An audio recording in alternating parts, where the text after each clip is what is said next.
Hello students, I am Vipin Jindal and welcome to my YouTube channel Feel Mathematics. जैसा कि मैंने यहाँ बताया, हम लोग यहाँ पे एनडीए नेवी एयरफोर्स के लिए मैथमेटिक्स वाला पार्ट कर रहे हैं। उसमें हमारे 3 सेक्शंस चल रहे हैं। एक सेक्शन चल रहा है थ्योरेटिकल क्लास वाला, जिसमें सर्कल टॉपिक चल रहा है, उसके हम 3 पार्ट कर चुके हैं। चौथा पार्ट अपन जो भी नेक्स्ट वीडियो होगा उसमें करेंगे। इसके अलावा अपना चल रहा है 500 क्वेश्चंस की स्पेशल सीरीज, तो उसमें अपन 2 पार्ट कर चुके हैं और आज ये थर्ड पार्ट करवाऊंगा मैं। कॉम्प्लेक्स नंबर का एक पार्ट के क्वेश्चन हो गए, 10 क्वेश्चंस करवा चुका हूँ और अब सेकंड नेक्स्ट 10 क्वेश्चन अपन कर रहे हैं। ये वो क्वेश्चन है जो सिलेक्टेड क्वेश्चन है और इनके मोस्ट प्रोबेबल है कि ये आने वाले एग्जाम में आपको दिखे, कहीं भी दिखे, एनडीए के एग्जाम में या फिर इनसे रिलेटेड कोई क्वेश्चन दिखे तो इनको जरूर करना। इसलिए मैंने ये सीरीज चलाई थी ताकि एनडीए वाला एग्जाम भी आ रहा है अपने नजदीक, तो जितने भी चैप्टर्स हो पाएंगे, जितने भी वीडियोस आ पाएंगे, कोशिश तो यही की जाएगी कि ज़्यादा से ज़्यादा आ जाए। बट बाकी जो भी होता है वो आप लोग देखना। तो स्टार्ट करते हैं विदाउट वेस्टिंग द टाइम। तीसरा अपने को उसमें एवरेज चल रहा है औसत वाई ग्रुप वाली मैथ्स के लिए, तो उसका लास्ट पार्ट करना है अपने को। एक पार्ट और बचा है, मेंथ हो चुका है उसमें सारा, तो वो भी अपन करेंगे। देखो आगे स्टार्ट करते हैं। फर्स्ट क्वेश्चन जो है वो ये है 1 minus iota to the power n और 1 minus iota to the power 5n। 4 options है, 2 to the power n minus 2 to the power n minus 8 to the power n और 8 iota to the power n। तो अब यहाँ से हमें जो find करना है, इसमें देखो 1 minus iota to the power n और 1 minus 1 upon iota to the power 5n। बात समझना, इसको तो मैंने ऐसे ही रहने दिया है। एक बार मैं ऑप्शंस को जो है यहाँ से रिमूव कर देता हूँ। अपने को आइडिया लगी गया है कि अपने को किस तरह से जो है वैल्यू फाइंड करनी है। तो देखो एक बॉटम से ये जो 1 minus iota to the power n है, इसको तो मैं ऐसे तो रहने देता हूँ 1 minus iota to the power n। और ये जो माइनस 1 अपॉन आयोटा है, इसको माइनस 1 अपॉन आयोटा को हम 1 प्लस आयोटा लिख सकते हैं। ऐसा लिखते हुए है, पर पहले भी लिखा है अपन। मैंने बताया कि 1 अपॉन आयोटा या ये जो वैल्यू होती है वो माइनस आयोटा के बराबर होती है। तो अपन कह सकते हैं कि minus 1 upon iota is equal two plus iota. तो मैंने यहाँ इस माइनस 1 अपॉन आयोटा की जगह प्लस आयोटा यहाँ पे रिप्लेस कर दिया। तो ये प्लस आयोटा यहाँ रिप्लेस करोगे तो ये हो गया देखो की पावर 5 है। अब थोड़ा सा मिलता हुआ काम अपने को लग रहा है। कैसे लग रहा है कि देखो यहाँ से अगर ये पावर जो है 5n है तो मैं इसकी एक पावर n इसके साथ एडजस्ट कर सकता हूँ। और कैसे कर सकते हैं, 1 minus iota to the power n और इस पावर को ब्रेक किया 5n को, तो इसको ब्रेक करोगे तो ये हो गया 1 plus iota to the power n और ये हो गया 1 plus iota to the power 4n। इस तरह से मैं इसको लिख सकता हूँ। लिख सकते हैं ना भी, इसको ब्रेक कर लिया पावर का ना, तो ये एक तो n हो गया, एक 4n हो गया। ऐसा करने से एडवांटेज ये होगा कि मैं इन दोनों को एक साथ मर्ज करके a plus B into A minus B लगा सकता हूँ। तो a plus B into A minus B यानी कि 1 minus iota square A square minus B square to the power n।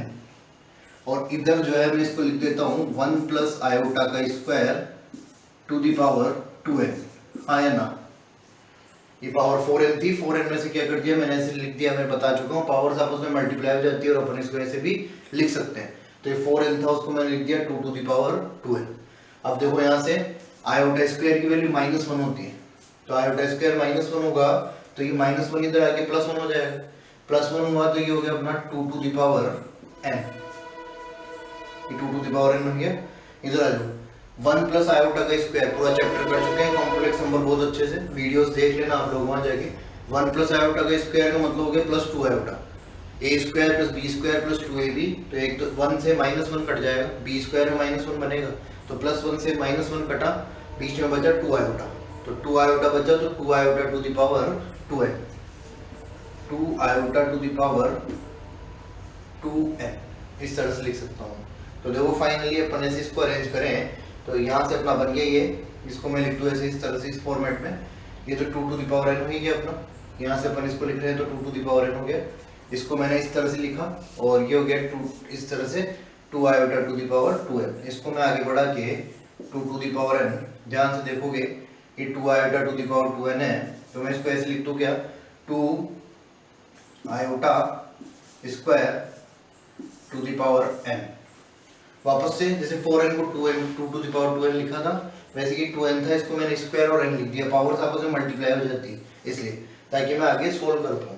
क्या होगा, आयोटा स्क्वायर की वैल्यू क्या होती है -1, ये हो गया 4 और फाइनली क्या बना, यहाँ से देखो ये आयोटा स्क्वायर हो गया -1 और ये 2 का स्क्वायर हो गया -4। तो फाइनली ये बना 2 टू द पावर n और -4 to the power n। 2 to the power n और -4 टू द पावर n दोनों को मर्ज किया तो -8 to the power n। Question एक है लेकिन बात 1000 सीखने को मिलेगी। मैं 1000 बार कह रहा हूँ, क्वेश्चन एक कर रहे हैं लेकिन बात और जो चीजें अपन ने की देखो इसमें कितने कॉन्सेप्ट सीखे हैं। एक तो मैंने इसको ब्रेक करा है इस तरह से पावर को। सेकंड कॉन्सेप्ट ये सीखा है कि अपन पावर को इस तरह से लिख सकते हैं, a² - b² का फॉर्मूला यूज किया है, a + b का होल स्क्वायर अपन ने यूज किया है। फाइनली अपन इस पावर को इस तरह से फिर एक बार और एडजस्ट करके और अपन यहाँ आंसर में पहुंचे।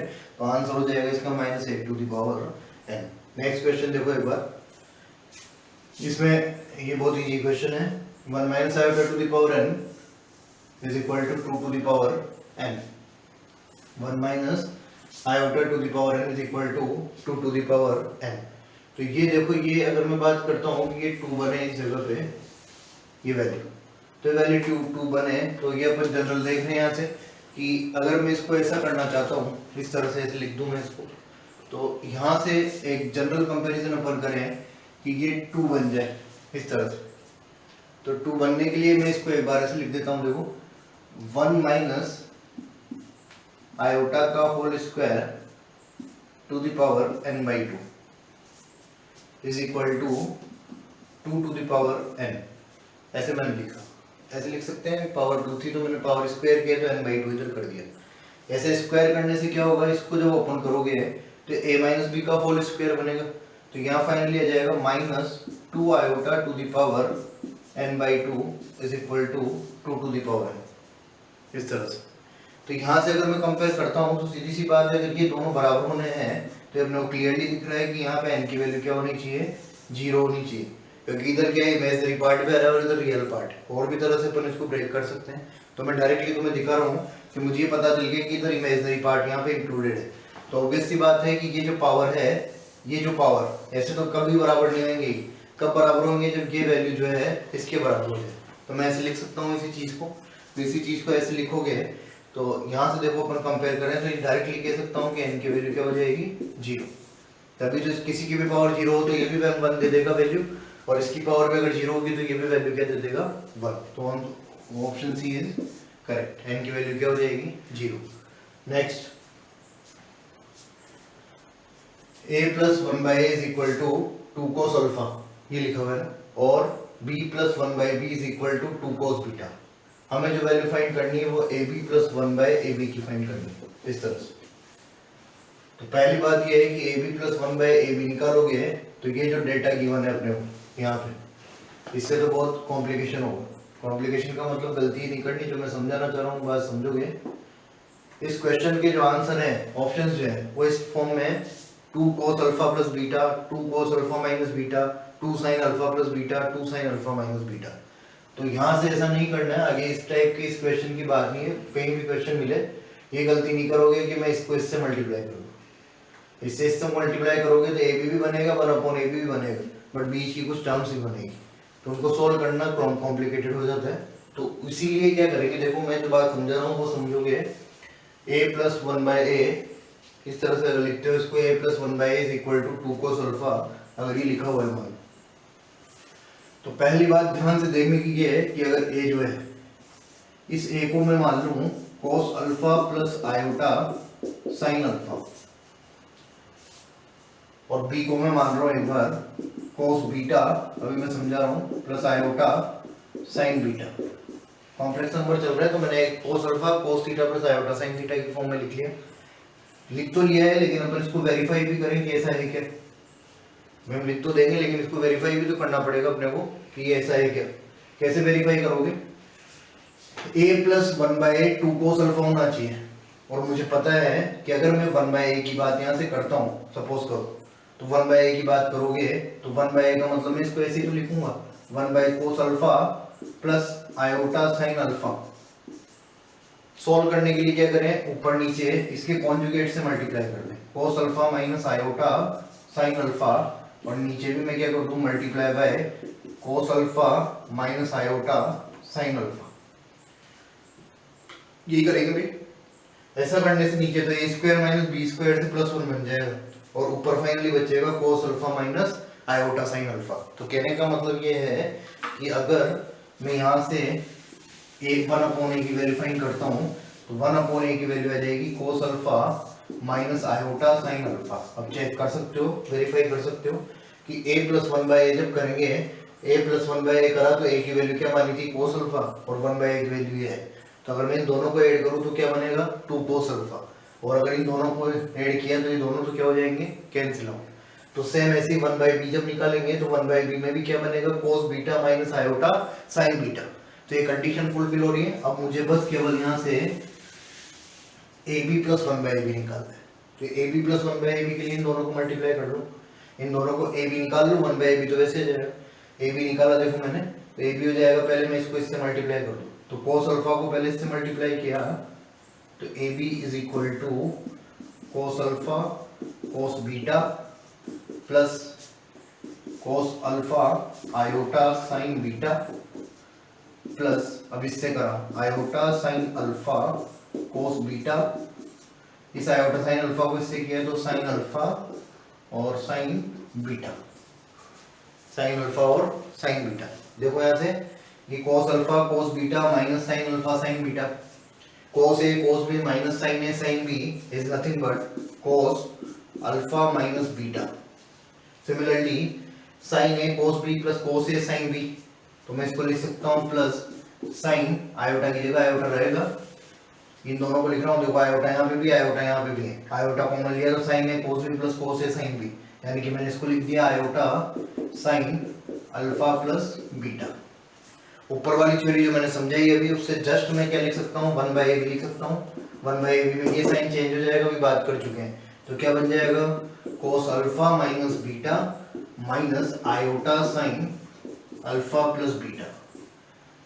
देखो फाइनली इससे ये कट जाएगा, जब दोनों को ऐड करोगे ab प्लस 1ab की वैल्यू निकालनी है। देख लो भाई यहाँ पे ab प्लस 1ab की वैल्यू निकालनी है, तो ये तो ab था अपना और 1/ab में यहाँ माइनस साइन है, 1/ab में यहाँ पे माइनस साइन है, तो अगर यहाँ माइनस साइन होगा, यहाँ माइनस साइन है, तो अगर 1/ab में यहाँ माइनस साइन है तो ये इन दोनों को जब ऐड करोगे तो ये आयोटा आयोटा कट जाएगा। तो कटा तो इन दोनों को जब जोड़ेंगे तो जोड़ोगे तो ab प्लस 1/ab से फाइनली क्या हो जाएगा, इसको इसके साथ जोड़ दें तो क्या आ जाएगा 2 cos अल्फा माइनस बीटा। बहुत इंपॉर्टेंट क्वेश्चन है, ध्यान रखना, बहुत जगह काम में आएगा और बहुत अच्छा क्वेश्चन है, स्पेशली ध्यान रखोगे ये बात। वापस मैं एक बार ब्रीफली एक्सप्लेन कर रहा हूँ इस बात को। ये तो अपने को दे रखा था a प्लस 1/a की वैल्यू थी एक्चुअली, तो मैंने पहले a लिख दिया इस तरह से, मुझे पता है 1/a करेंगे तो यहाँ नेगेटिव साइन आएगा, दोनों को जोड़ोगे तो ये कंडीशन फुलफिल होगी। ऐसे मैंने b यहाँ पे रख दिया, a आ गया, b आ गया, ab की वैल्यू निकाली, ab की जो भी वैल्यू आएगी 1/ab में क्या हो जाएगा, बस केवल साइन अपन वहां से चेंज कर देंगे। तो ab की वैल्यू आ रही थी cos alpha minus beta plus iota sine alpha plus beta, मैंने 1/ab निकाला तो यहाँ माइनस का साइन कर दिया, दोनों को ऐड किया तो फाइनली ये वैल्यू आ जाएगी। एक बार स्क्रीनशॉट ले लो इसका, अच्छे से नोट कर लो एक बार, या फिर स्क्रीनशॉट ले लो, बाकी आगे क्वेश्चन करते हैं। एक बार फटाफट स्क्रीनशॉट लो, नोट कर लो इसको। देखो आगे नेक्स्ट क्वेश्चन की बात करते हैं अपन।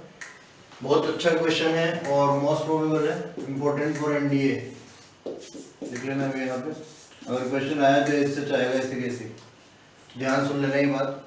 xn is equal to cos pi by 2 the power n plus iota sine pi upon 2 to the power n। यहाँ पे जो xn है, यहाँ देखो xn के लिए ये सीरीज दे रखी है इन टर्म्स ऑफ n, यहाँ जो वैल्यूज निकालनी है वो x1 into x2 into x3 up to infinite तक की बात हमें करनी है, यानी कि n की वैल्यू 1 डालोगे, फिर n की वैल्यू 2 डालोगे, फिर n की वैल्यू 3 डालोगे, ऐसे n की वैल्यू इनफाइनाइट तक डालेंगे अपन, तो एक सीरीज बनेगी, उस सीरीज के प्रोडक्ट का अपने को वैल्यू फाइंड करनी है। तो देखो एक बार मैं यहाँ पे लिखता हूँ, अगर से अपन यहाँ से बात करते हैं तो x1 क्या बनेगा, एक बार समझने के लिए लिखते हैं, तो x1 बनेगा cos पाई बाई 2 n रखोगे n की value 1 plus iota sine pi by 2। अगर यही x2 बनाते हो, मैं मिटाऊंगा ये ना, देख लेना एक बार, x2 बनाएंगे तो ये बनेगा पाई बाई 2 स्क्वायर। ऐसे यहाँ पे अगर ये लिखते हैं plus iota sine pi by 2 square. जब x3 बनाएंगे तो यहाँ क्यूब आ जाएगा, x4 बनाएंगे तो यहाँ पावर 4 आ जाएगी। अब अपने को करना क्या है, इन सबको मल्टीप्लाई करना है। तो एक टाइलर सीरीज होती है जो आप बीएससी सेकंड ईयर वगैरह में पढ़ोगे, फर्स्ट ईयर सेकंड ईयर में, आगे थर्ड ईयर तक भी चलती है टाइलर सीरीज। तो उस टाइलर सीरीज में क्या होता है, उसके अकॉर्डिंग मैं इस चीज को जब इनको मल्टीप्लाई करूंगा सारा, तो ये कॉस वाली एक सीरीज अलग हो जाती है और ये एक अलग सीरीज हो जाती है। जैसे आइलर वो अपन ने पढ़ा था आयलर्स फॉर्मूला, तो उसमें इसका एक्सपेंशन होता है cos theta plus iota sin theta का e to the power iota theta. आप लोगों को क्या ध्यान रखना है शॉर्ट एंड स्वीट कि मैं जब इनको मल्टीप्लाई करूंगा तो मल्टीप्लाई करने के बाद ये सीरीज कुछ इस फॉर्म में बन जाएगी, ये सीरीज इस फॉर्म में बनेगी और मैं इसको ऐसे लिख रहा हूँ, देखो x1 into x2 into x3 up to x infinite is equal to, यहाँ जो वैल्यूज आएंगी cos, वेरिएशन किस में हो रहा है, यहाँ इनकी वैल्यूज डाल रहे हैं, यानी कि क्या क्या बनेगा pi by two plus pi by two square plus pi by two cube up to infinite, ये तो इसमें हो गया, प्लस आयोटा साइन, इसमें भी सेम ऐसी सीरीज चलेगी pi by two square pi by two cube up to infinite. ढंग से सुन लेना भी बात, ये ऐसे नहीं है, ये टायलर सीरीज के अकॉर्डिंग है, तो आपको ये ध्यान रखना है, ऐसे अपन उनको लिख के और मल्टीप्लाई करेंगे तो कुछ भी नहीं बनेगा, कोई सवाल नहीं पड़ेगा आगे। ये टायलर सीरीज से अपन क्या कर रहे हैं, जो अलग अलग इंडिविजुअल टर्म्स बन रही थी उनको मैंने cos में सारा ले लिया है, कैसे लिख दिया है इस तरह से पाई by two plus pi by two square plus pi by two cube. अब ये cos है चाहे कुछ भी, अगर मैं इसको यहाँ छिपा दूं इस तरह से तो ये अंदर जो है वो एक जीपी बन रही, भाई ये तो इसको हटा दो, cos नहीं जानते अपन, ये जो अंदर अंदर की बात करूं मैं तो ये ज्योमेट्रिक प्रोग्रेशन बन रही है, गुणोत्तर श्रेणी, ऐसे यहाँ पे भी गुणोत्तर श्रेणी बन रही है, और गुणोत्तर श्रेणी जिसका r जो है वो 1/2 है, 1/2 से मल्टीप्लाई करते जा रहे हैं, ऐसे यहाँ भी 1/2 से मल्टीप्लाई करते जा रहे हैं, तो अंदर में इनफाइनाइट सीरीज का सम निकाल लूं, ऐसे इनफाइनाइट सीरीज का सम निकाल लूं, तो देखो आगे अगर इस क्वेश्चन को बढ़ाते हैं तो फाइनली ये आंसर हो जाएगा अपना, देखो cos ऑफ आंसर क्या, a मतलब फर्स्ट टर्म इनफाइनाइट जीपी का सम अपॉन 1 माइनस r है यहाँ पे कॉमन रेशियो 1/2, सार अनुपात कितना है 1/2 प्लस आयोटा, इधर भी देख लो, प्लस आयोटा साइन, इसमें भी इनफाइनाइट टर्म्स का सम लगाएंगे, क्या होगा वो भी पाई बाई टू अपॉन 1 माइनस 1/2 इस तरह से। तो देखो क्या बन रहा है यहाँ से, ये 2 ऊपर जाएगा, नीचे तो 1 हो गया, 1/2 माइनस 1 माइनस 1/2 इज 1/2, 2 ऊपर जाएगा तो ये जैसे 1/2 यहाँ से बचा, 2 ऊपर जाएगा तो पाई बच जाएगा, यानी कि फाइनली क्या रह रहा है अपना cos पाई, अरे भाई ये 1/2 बचा, ये 2 ऊपर जाएगा पलटेगा, 2 से 2 कट जाएगा, cos पाई बचेगा, सिमिलरली यहाँ पे बचेगा प्लस आयोटा साइन पाई की वैल्यू 0, तो ये तो 0 ही गया, cos पाई की वैल्यू -1, ये आंसर होगा -1। अगर क्वेश्चन समझ में नहीं आ रहा है तो आंसर याद ही रख लेना तुम, -1 इसका काम आ जाएगा, 2.5 नंबर आएंगे, देखो अगर क्वेश्चन आता है तो। बात दोबारा सुन लो एक बार, ये ऐसे सीरीज थी x1 into x2 into x3 up to x infinite निकालना था, n की वैल्यूज अपन ने पुट करी तो ये सीक्वेंस बन गई, तो मैं और बातों से मतलब नहीं है, टायलर सीरीज होती है कोई, जो आगे पढ़ोगे तुम ये ध्यान रखोगे कि इंडिविजुअल टर्म्स जो बन रही थी उसमें मैंने n की वैल्यूज यहाँ पे वेरी करवा दी, तो उस थ्योरम से, टायलर्स थ्योरम से मैं ऐसा लिख रहा हूँ, ऐसा लिखने के बाद अंदर जीपी बन रही है, जीपी बनेगी, जीपी में जीपी के इनफाइनाइट टर्म्स के सम का फॉर्मूला लगा दिया, सम का फॉर्मूला लगाया तो ये फाइनली ये वैल्यू आ गई। देखो यहाँ पे आगे नेक्स्ट वन, सेकंड क्वेश्चन की बात अपन कर लेते हैं, इसका यही स्क्रीनशॉट ले लो एक बार, क्योंकि ये इधर अपने को थोड़ा सा क्वेश्चन बड़ा हो गया तो अपने को लिखना पड़ रहा है ना, तो थोड़ा सा एक बार यही स्क्रीनशॉट ले लो, वीडियो को पॉज करके नोट कर लो ताकि अपना आगे क्वेश्चन कर पाए। देखो इधर एक बार, ये क्वेश्चन जो है जेड लाइज ऑन, समझ में सबको आ रहा है, 1 minus iota z upon z minus iota is equal to 1, और जेड एक कॉम्प्लेक्स नंबर है अपना, तो जेड लाइज ऑन पूछा जाए या फाइंड लोकस ऑफ जेड पूछा जाए, सबके लिए वही काम करना पड़ेगा, put z is equal to x plus iota y, ये करते थे अपन, करवाया हुआ है मेरा, देख लेना वीडियो जाके। तो लोकस फाइंड करना है, जेड की बात करनी, तो जेड की जगह क्या रखोगे x plus iota y, modulus की प्रॉपर्टी के अकॉर्डिंग ऊपर वाले का मॉड अलग, नीचे वाले का मॉड अलग, ये अपनी बात है, क्या लिखते थे, mod z1 upon z2 is equal to mod z1 is equal to mod z2, तो मैं लिख सकता हूँ, देखो यहाँ से अलग करके इसको लिखा 1 minus iota x minus x plus iota y का मॉडुलस, ये बराबर है, इसको इधर भेज दिया, x plus iota y minus iota का मॉडुलस। अब देखो बहुत सिंपल बात हो गई, देखते जाना एक बार, इसका मोड निकालना इस तरह से। अब देखो क्या बन रहा है एक तरह से, ये 1 तो यहाँ का यहाँ है ही, आयोटा को इससे मल्टीप्लाई किया तो आयोटा x, और इस माइनस आयोटा को इस आयोटा से मल्टीप्लाई किया तो आयोटा स्क्वायर -1, तो आयोटा स्क्वायर -1 होगा तो ये 1 प्लस y हो जाएगा, फाइनली देखो क्या बन रहा है यहाँ पे 1 प्लस आयोटा वाई, सॉरी क्या बन रहा है देखो फाइनली, आयोटा को इससे किया तो आयोटा स्क्वायर माइनस 1 यानी कि 1 plus y plus iota x, ये तो इधर बन रहा है। इधर ये आयोटा के साथ इसको ले लेता हूँ मैं इमेजिनरी पार्ट को, तो इधर बन गया अपना x plus iota y minus 1। अब तो बहुत सिंपल बात हो गई, मेरे को इसका मॉडुलस फाइंड करना है, तो रियल पार्ट का स्क्वायर अलग अलग ले ले। इसका मॉडुलस कैसे लिखूंगा मैं, रूट ओवर 1 प्लस वाई का square plus x square is equal to, ऐसे इसका मॉड लोगे तो इसका मॉड हो गया x square plus y minus 1 का होल स्क्वायर। पूरी स्टेप नहीं लिखूंगा, यही कर देंगे अपन। देखो आगे इसको सोल्व करने के लिए क्या करेंगे, दोनों साइड स्क्वायर करेंगे तो स्क्वायर रूट हट जाएगा, इस एक्स स्क्वायर से एक्स स्क्वायर कट जाएगा, इसके वाई स्क्वायर से वाई स्क्वायर कट जाएगा, इसके 1 से 1 कट जाएगा। फाइनली इधर वाले ब्रैकेट में 2ab बचेगा, 2ab का मतलब हो गया 2y, और उधर वाले ब्रैकेट में माइनस 2y बचेगा, माइनस 2ab का, तो माइनस 2ab का माइनस 2y बचा, तो ये माइनस 2y यहाँ आ गया, तो 2y और इधर माइनस 2y, तो 2y और इधर माइनस 2y, तो इधर आया तो कितना हो गया 4y, तो 4y is equal to 0, it means y is equal to 0।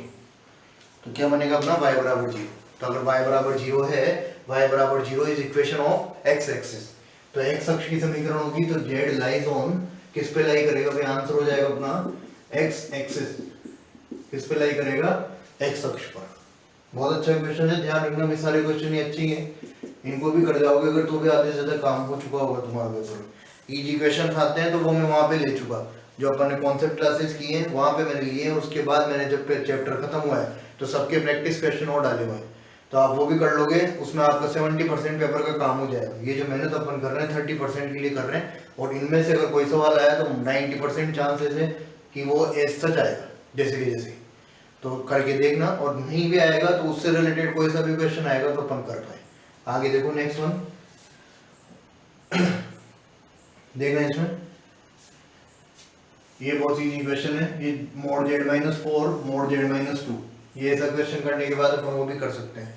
z की जगह क्या रिप्लेस कर दोगे, x plus iota y minus 4 is equal to, ऐसे यहाँ लिख दूं मैं x प्लस आयोटा y, ऐसे यहाँ लिख देंगे, देखो x plus iota y minus 2 is equal to, नहीं है ग्रेटर देन का साइन लगा हुआ बीच में। अब जब अच्छे से आता है वापस से मोड निकालना है तो क्या लिख दूं, रूट ऑफ x माइनस 4 का whole square plus y square is greater than x minus 2 का whole square plus y square का स्क्वायर रूट। स्क्वायर रूट में इनइक्वालिटी में जब भी स्क्वायर करते हैं तो कोई फर्क नहीं पड़ता, तो ये तो मैं हटा रहा हूँ, यहाँ से एक्स स्क्वायर से एक्स स्क्वायर को हटा दिया मैंने, वाई स्क्वायर से वाई स्क्वायर को हटा दिया। इनइक्वालिटी है तो एक्चुअली वो क्या करते हैं, मैंने पहले ही बताया, माइनस करते हैं ना, तो माइनस माइनस करो तो ये मान के चलेंगे कि हट गए, एक्स स्क्वायर हट लिया, वाई स्क्वायर हट लिया, क्या क्या बच रहा है वो देख लो एक बार। माइनस 2ab से माइनस का 8x तो इधर बच लिया, ठीक है, प्लस का b स्क्वायर यानी कि 16 ही बच लिया, ठीक। इधर आ जाओ, माइनस 2ab से माइनस का 4x ये है, और b स्क्वायर का 4 ये बच गया। x को एक साइड ले लो, y को एक साइड ले लो, x को एक साइड ले लो, कांस्टेंट को एक साइड ले लो, x को इधर ले लिया तो 8x हो गया यानी कि 4x बचा, 4 को इधर ले लिया यानी कि 12 हो गया, तो 12 इज ग्रेटर देन 4x यानी कि x is less than 3, x is sorry ऐसे लिख दूं मैं इसको, 4x इज लेस देन 12 यानी कि x इज लेस देन 3, वही बात है, सही है, x is less than 3, x less than 3 नहीं आएगा, एक बार देख लो यहाँ पे,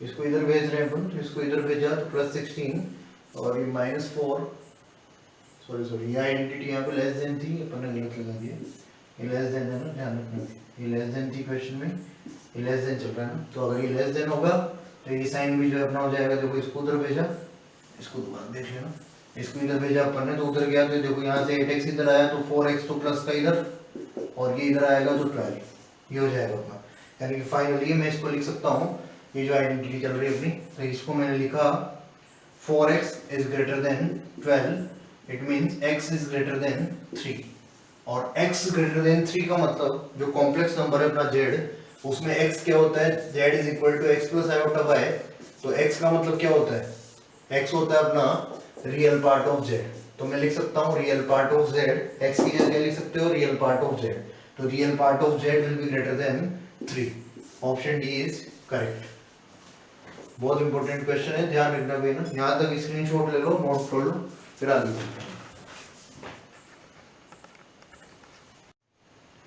देखो। आगे नेक्स्ट क्वेश्चन देखना, ये अनदर मोस्ट इंपोर्टेंट क्वेश्चन है भाई। Z naught is circumcentre of an equilateral triangle. पहली बात सर्कमसेंटर हिंदी वाले लिख लेना लंब केंद्र, सॉरी लंब केंद्र के केंद्रक, और जिसको पढ़ना है वो जो है पॉइंट की क्लास में बिंदु मैंने पढ़ाया हुआ है 2 डायमेंशनल ज्योमेट्री में, बिंदु जाके देख लेना, उसमें सर्कमसेंटर, ऑर्थो सेंटर, इन सेंटर्स और अपने को एक्स सेंटर, वो सारे सेंटर्स जो भी हो सकते हैं, centroid, incentre, orthocentre, circumcentre, सारे सेंटर्स मैंने वहां करवाए, समझाया है क्या होते हैं। तो ये केंद्रक की बात चल रही है, और ये केंद्रक किस में चल रहा है, कॉम्प्लेक्स नंबर में चल रहा है। तो पहली बात तो तुम ये ध्यान रखोगे, ये एक रिजल्ट में लिख रहा हूँ, इस रिजल्ट को पहले यहाँ लिख लोगे, ध्यान रखोगे पहले, अगर कोई समबाहु त्रिभुज होता है इक्विलैटरल ट्रायंगल जिसमें Z1, Z2, Z3 इस तरह से वर्टेक्स है, अपने पास 3 वर्टेक्सेस आर देयर, तो इसके लिए क्या होता है, फॉर इक्विलैटरल ट्रायंगल, समबाहु त्रिभुज के लिए ये कंडीशन होती है, ध्यान रखोगे कि Z1 square plus Z2 square plus Z3 square, उस वो जो रिलेशन होता है, वो जो वैल्यू होती है वो होती है Z1 Z2 plus Z2 Z3 plus Z3 Z1। Distance formula लगाया जाता है तीनों वर्टिसेस के लिए, मॉडुलस लेते हैं इनका, Z2 माइनस Z1 का मॉडुलस, ये तीनों को इक्वेट करते हैं, तो ये एक रिलेशन अपने को ऑब्टेन होता है। आप बस केवल ध्यान रखोगे, और डायरेक्टली ये कभी पूछा भी जा सकता है अपने से एनडीए में, for an equilateral triangle Z1 square plus Z2 square plus Z3 square will be equal to Z1 Z2 Z2 Z3 Z3 Z1। तो अपन इसको यहाँ यूज करते हैं। देखो पहली बात, ये वैल्यू ही हमें फाइंड करनी थी, एक्चुअली हमें जो वैल्यू फाइंड करनी थी वो यही वैल्यू अपने को in terms of this find करनी, ठीक है भाई। तो देखो यहाँ से क्या होगा, Z1 Z2 Z3, और अपने को कह रखा है कि Z नोट जो है, Z naught is circumcentre of triangle. तो पहले तो मुझे ये पता है कि कोई सा भी ट्रायंगल होता है उसका सेंट्रोइड जो होता है, वो मैंने वहाँ बताया है, वो Z1 plus Z2 plus Z3 divided by 3, ये अपन उसका सेंट्रोइड लिखते हैं। अब सेंट्रोइड ऐसे लिखोगे तो देखो एक बार, मैं इसको 3 को इधर भेज दूं तो ये हो जाएगा 9 Z naught square, sorry 3 Z naught square is equal to Z1 plus Z2 plus Z3, इस तरह से इसका स्क्वायर कर रहा हूँ, सॉरी मैं 3 Z नोट। अब देखो यहाँ से क्या होगा, मेरे को Z1 square Z2 square Z3 square की बात करनी, यहाँ तक पहुँचना है मेरे को, तो मैं इसके लिए क्या करूँ, दोनों साइड स्क्वायर कर दूँ। भाई ये वैल्यू तो मैं जब लिख पाता जब मेरे पास ऑप्शन कैसे होते, इस फॉर्म में होते, तो मैं डायरेक्टली इसमें से मेरे को याद था ही और मैं इसको टिक कर देता अगर ऑप्शन में होता। बट ऑप्शन में किसकी टर्म्स में है, ऑप्शन में Z नोट की टर्म्स में। तो मैंने पहले केंद्र के लिए या सेंट्रोइड की सर्कम सेंटर के लिए, ये केंद्र नहीं है भाई, केंद्र नहीं है, ध्यान रखना, केंद्र नहीं है, ये परिकेंद्र हिंदी में, परिकेंद्र सर्कम सेंटर, केंद्र तो सेंट्रोइड होता है ना, ये परिकेंद्र है, सर्कम सेंटर है, उसमें पढ़ाया हुआ है मेरा सर्कम सेंटर, देख लेना। कोई भी ट्रायंगल जो होता है उसका जो एक्सटर्नल ये सर्कल बनता है भाई, ये सर्कल, उसका जो केंद्र होता है उसको परिकेंद्र कहते हैं, सर्कम सेंटर। सर्कम सेंटर अगर इक्विलैटरल ट्रायंगल है तो ये बात अपन वही कर चुके हैं कि इक्विलैटरल ट्रायंगल में सारे सेंटर्स कोइंसाइड करते हैं, तो सेंट्रोइड निकालूं चाहे मैं सर्कम सेंटर निकालूं, सब बात बराबर होगी। ये मैंने वहां क्वेश्चन भी करवाए हैं कि किसी भी समबाहु त्रिभुज में सभी केंद्र संपाती होते हैं, तो अगर सभी केंद्र संपाती होंगे तो मैं परिकेंद्र निकालूं चाहे केंद्र निकालूं, सब बराबर होंगे। अब देखो ये स्क्वायर वाली बात यहाँ से करनी थी, तो स्क्वायर के लिए मैंने दोनों साइड स्क्वायर किया, तो इधर तो हो गया 9 Z naught square is equal to, इधर इसका पूरे का स्क्वायर करेंगे, a plus b plus c का होल स्क्वायर होता है a square b square c square plus 2 times of Z1 Z2 Z2 Z3 Z3 Z1, ये होगा अपना। अब देखना है ध्यान से, ये जो Z1 Z2 Z2 Z3 Z3 Z1 है, इसको मैं यहाँ से वापस से रिप्लेस कर दूं इधर, तो क्या बन रही है वैल्यू, इसको मैं यहाँ पे रिप्लेस कर दूं अगर, तो ये वैल्यू क्या बनेगी भाई, यहाँ पे रिप्लेस करोगे तो ये 2 times of z1 square z2 square z3 square हो गया, तो 2z1 square 2z2 square 2z3 square, finally क्या बन जाएगा 3 बन जाएगा। तो यहाँ ये हो गया 3 टाइम्स, तो मैं लिख सकता हूँ 9z0 square is equal to 3z1 square plus z2 square plus z3 square. तो यहाँ से z1 square plus z2 square plus z3 square क्या हो जाएगा, 3 से यहाँ डिवाइड कर दोगे तो ये आ जाएगा 3z0 स्क्वायर। ध्यान रखना भी कि डायरेक्टली एक सच क्वेश्चन आएंगे, ये मैं स्पेशली बता रहा हूँ भी आपको, और ये रिजल्ट भी ध्यान रखोगे कि for equilateral triangle z1 square plus z2 square plus z3 square will be equal to this. इसको यूज करते हुए अपन ने इन टर्म्स ऑफ z0 ये आंसर निकाला है कि for equilateral triangle z1 square plus z2 square plus z3 square will be equal to 3z0 square. Clear है भाई बात? एक बार यहाँ तक की स्क्रीनशॉट ले लो, क्योंकि वो क्वेश्चन करेंगे भी अपन, ये वाला स्क्रीनशॉट ले सकते हो आप लोग, ये रिलेशन भी ध्यान रखोगे, बहुत इंपॉर्टेंट रिलेशन है, तो ये वाला स्क्रीनशॉट आप यहाँ पे ले लो। देखो आगे नेक्स्ट वन,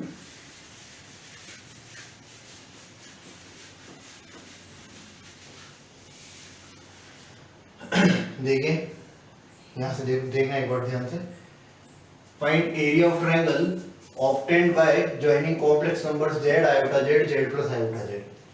3 कॉम्प्लेक्स नंबर्स है यानी कि 3 पॉइंट है एक तरह से, 3 सम्मिश्र संख्याएं हैं, ये इनके शीर्षों पर है, किसी त्रिभुज के शीर्ष पर है, वर्टेक्स पे है। तो इस इन तीनों से मिलके जो ट्रायंगल बन रहा है उस ट्रायंगल का एरिया में फाइंड करना है। पहली बात मैं इसको पॉइंट फॉर्म में ले लूं, कार्टेशियन फॉर्म में, तो मैं इसको तो लिख दूं x प्लस आयोटा y, इसको मैं लिख सकता हूं iota x plus iota y, और इसको मैं लिख देता हूं x plus iota y plus iota x plus iota y। तीनों के पॉइंट्स निकाल लूंगा, फिर तो एरिया ऑफ ट्रायंगल अपने को आता है। कैसे निकालोगे, देखो ये किया अपन ने, x प्लस आयोटा y को पॉइंट फॉर्म में मैंने लिख दिया x, y, ऐसे x y। इधर देखो इसको लिख दिया मैंने आयोटा x माइनस y बनेगा, ऐसे आयोटा x माइनस y बनेगा, तो पॉइंट क्या बन जाएगा माइनस y गुमा x। भाई रियल पार्ट इमेजिनरी पार्ट करना है अपने को, भाई इधर रियल होता है इधर इमेजिनरी होता है, यही तो करते आ रहे हैं अपन कार्टेशियन कोऑर्डिनेट सिस्टम में, ऐसे ही तो लिखा था पॉइंट को अपन ने। ऐसे यहाँ देखो यहाँ पे करना है, तो देखो ये पहले क्या बना x plus iota y plus iota x minus y। यहाँ ध्यान से देखोगे ये x माइनस y तो क्या हो गया रियल पार्ट, और आयोटा तो आयोटा x प्लस y, ये बन गया अपना काल्पनिक पार्ट। तो ये पॉइंट हो गया अपना x माइनस y और x प्लस y, 3 पॉइंट आ गए, ये ट्रायंगल बन जाएगा। एरिया में लिख रहा हूँ एरिया ऑफ ट्रायंगल 1/2, क्या लिखते हो x1 x2 x3, x1 x2 x3, y1 y2 y3 y x और x प्लस y और 1 1 1। This is the area of triangle. इसको सोल्व कर सकते हैं अपन, एक्सपेंड करके अपने को आता है डिटर्मिनेंट करना, तो डिटर्मिनेंट से सोल्व करके हम इसका एरिया फाइंड कर लेंगे। समझ गए क्या भाई बात? मैंने बात यही थी, 3 कॉम्प्लेक्स नंबर से मेरे को पॉइंट निकालना था, पॉइंट आ जाएगा, उसके बाद मैं एरिया ऑफ ट्रायंगल फाइंड कर सकता हूँ। तो ये इंपॉर्टेंट क्वेश्चन है, सारा ध्यान रखोगे। यहाँ तक स्क्रीनशॉट ले लो, फिर आगे देखते हैं नेक्स्ट। देखो आगे नेक्स्ट क्वेश्चन की बात अपन कर रहे हैं। In a complex plane, Z1, Z2, Z3, Z4 taken in order are vertices of parallelogram F। Hindi वाले सुनना, यदि किसी सम्मिश्र तल में Z1, Z2, Z3, Z4 किसी Z1, Z2, Z3, Z4 एक क्रम में इस प्रकार क्रम में लिए गए हैं, तो समांतर चतुर्भुज के शीर्ष होंगे यदि, तो अपने को कंडीशन बतानी है कि समांतर चतुर्भुज के शीर्ष होने के लिए इनके बीच में क्या कंडीशन होगी। ये तुम चाहो तो एज रिजल्ट ध्यान रख सकते हो, ये इस तरह से अभी कि Z1 मैंने यहाँ मान लिया, Z2 यहाँ मान लिया, Z3 यहाँ मान लिया और Z4 यहाँ मान लिया। तो अपने को ये अच्छे से पता है ये समांतर चतुर्भुज की आमने सामने की भुजाएं बराबर होती है। अगर इसका नाम ए है तो इसका नाम भी ए होगा। लेंथ वाइज अपन बात करेंगे तो मैं यहाँ से मेरे को पता है लेंथ कैसे निकालते हैं, इसका मैग्नीट्यूड ले लूँ मैं, तो मैं लिख सकता हूँ यहाँ से कि Z2 minus Z1 should be equal to Z4 minus Z3, या फिर अपन लिखते हैं देखो Z3 माइनस Z4। भाई Z3 ऐसे चल रहे हैं अपन, तो Z2 माइनस Z1, तो इधर भी Z3 माइनस Z4। अगर मैं लिखता Z1 माइनस Z2 तो इधर मैं लिख देता Z4 माइनस Z3। तो Z2 minus Z1 is equal to, इधर से लिखोगे Z3 माइनस Z4। इसको आगे बढ़ाए अगर तो देखो क्या होगा कि Z4 इधर ले आओ, Z1 उधर ले जाओ, ये हो गया finally Z2 plus Z4 is equal to Z1 plus Z3। और यही हमने वहां पे देखना जाके पॉइंट में अपन ने बात करी थी कि ABCD जो है पैरेललोग्राम के वो होते हैं, तो मिड पॉइंट पे आके वो बाइसेक्ट करते हैं। तो ये वही बात हो गई Z1 plus Z3 is equal to Z2 plus Z4। इसके लिए आप पॉइंट वाला जो भी सारा लोकस का और सब पार्ट पढ़ाया हुआ है वो जरूर पढ़ लेना एक बार, ध्यान रखे ताकि ये बात समझ में आए। ये स्टैंडर्ड फॉर्म की जैसे भी याद रखोगे, ये स्टैंडर्ड फॉर्म की जैसे एक तो मैंने इक्विलैटरल ट्रायंगल के लिए बताया, समबाहु त्रिभुज के लिए याद रखने की बात, और एक बात मैं इस पैरेललोग्राम की बता रहा हूँ। क्या करना है, Z1 plus Z3 is equal to Z2 plus Z4। ये कंडीशन जो है सेटिस्फाई होनी चाहिए। Z1 plus Z3 opposite vertices का सम जो है इक्वल होना चाहिए, तुम्हें ऐसे ध्यान रखो, यानी कि Z1 plus Z3 should be equal to Z2 plus Z4। ठीक भाई, ये ऑप्शन में रहेगा, ABCD ऑप्शन जो है इस फॉर्मेट में ही है, तो अपना आंसर हो जाएगा ये वाला। नेक्स्ट देखो आप एक बार, इसको यहाँ लिख लेना साइड में कहीं भी, Z1 इधर ही लिख देता हूँ मैं इसको, इस डब्बे में लिख देता हूँ Z1 plus Z3 is equal to Z2 plus Z4। Z1 plus Z3 is equal to Z2 plus Z4, ध्यान रखोगे ना। देखो आगे नेक्स्ट वन, हमने दे रखा है A1 plus iota B1, A2 plus iota B2, AN plus iota BN is equal to this, ये ऐसे है। और अपने को यहाँ पे ये इस फॉर्म में लाना है, tan inverse B1 by A1 B2 by A2 BN by AN। तो अपन और इसका वैल्यू अपने को फाइंड करनी है।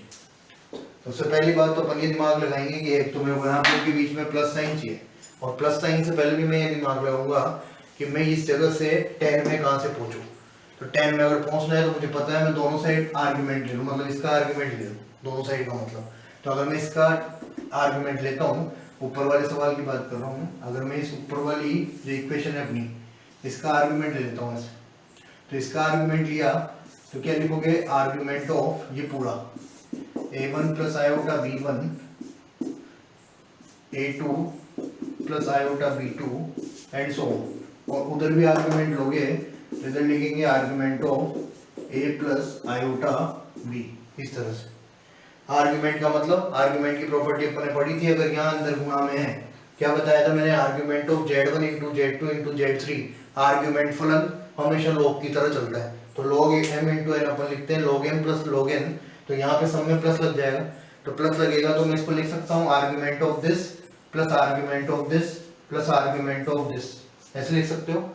आर्ग्यूमेंट क्या होता है, tan inverse B1 by A1, जब इसके लिए लिखोगे tan inverse B2 by A2, आगे चलते चलते tan inverse BN by AN बराबर, ये देखो सवाल बन चुका है अपना, ये सवाल पूछा गया है अपने से, तो ये लाना था अपने को एक्सप्रेशन में। तो फाइनली आंसर जब इधर से लिखोगे A प्लस आयोटा B का ये निकालेंगे आर्गुमेंट, तो क्या लिखोगे tan inverse B by A, क्या लिखोगे tan inverse B by A, तो tan inverse B by A लिखेंगे अपन, तो यहाँ से तो tan inverse B by A हो गया, और इधर से ये अपना क्वेश्चन हो गया, यानी कि आंसर क्या हो जाएगा अपना, answer will be tan inverse B by A। ध्यान रखना भाई, मोस्ट इंपोर्टेंट क्वेश्चंस हैं, और अगर कॉम्प्लेक्स नंबर से उन्होंने 4-5 क्वेश्चन लिए हैं और हार्ड क्वेश्चन उनको उन्होंने बनाया, तो इससे पहले वाला जस्ट पार्ट उसमें 10 क्वेश्चन करवाए थे, और ये 10 क्वेश्चन है, ये आप कर लीजिए, आपका पेपर में कोई क्वेश्चन नहीं अटकेगा, ये बात ध्यान रखना। ये मैं भी कह रहा हूँ दोबारा से, ये जो 10 क्वेश्चन आज वाले वीडियो में कर रहे हैं और इससे पहले वाले में कर रहे हैं, वो जो प्रैक्टिस क्वेश्चन मैंने डलवाए हैं वो करके चले जाओ, 50-60 सवाल, आपको कोई प्रॉब्लम नहीं आएगी, ठीक है। तो मिलते हैं नेक्स्ट जो भी रहेगा, अपना जो भी पार्ट होगा अपना कॉम्प्लेक्स नंबर का, वो पार्ट अपन लेंगे, ठीक है। ऑल द बेस्ट, सारे वीडियोस देखते रहना। एनडी वाले बच्चे जो है आराम से पढ़ाई करो, कोई लोड लेने की जरूरत नहीं, 6 तारीख को एग्जाम है, अभी बहुत टाइम है अपने पास रिवाइज करने के लिए, आराम से बहुत टाइम है, 15 दिन है, 15 दिन में अपना काम हो जाएगा, तो आप पढ़ते रहो आराम से। बाकी मिलते हैं अपन नेक्स्ट वीडियो में, all the best, thank you so much.